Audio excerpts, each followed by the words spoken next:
Well, hello again. Another disappointing performance by Town, and a disappointing performance for me because I've had to change hotels now because I'm staying longer and the other one's full. Anyway, that's another story. Yesterday evening against Blackburn, it was a repeat almost of the game on the 20th of September when Town were losing 1-0 with a few minutes to go. I think it was 11 minutes, and it was called off with the rain. And you thought, wow, that was a lucky escape.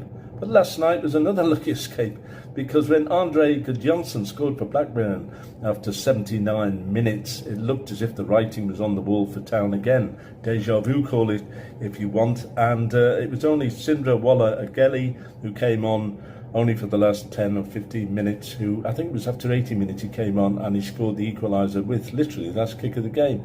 Now, Town were lucky because they could have had a player sent off. We know the story. The Blackburn manager was going crazy about it, and yeah, it looked to me as if it could easily have been a red card for Matasiba, but it was not to be. And again, Town's bacon was saved. But what is McKenna doing here? 5 changes again. No need to do this. Does he know his best team? Does he really want to know his best team?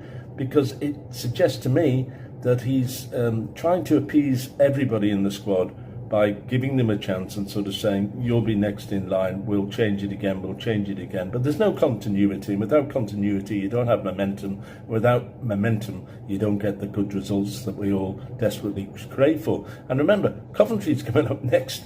I know it's at Portman Road, but Coventry are almost unstoppable at the moment. And the last thing that Town need is to be out of form when we face them.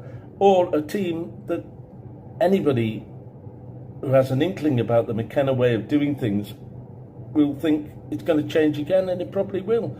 Now, from a defensive strategy, or in his defence, you could argue that that's good, because Frank Lampard won't know the team that McKenna is going to play, and I think that's part of the philosophy.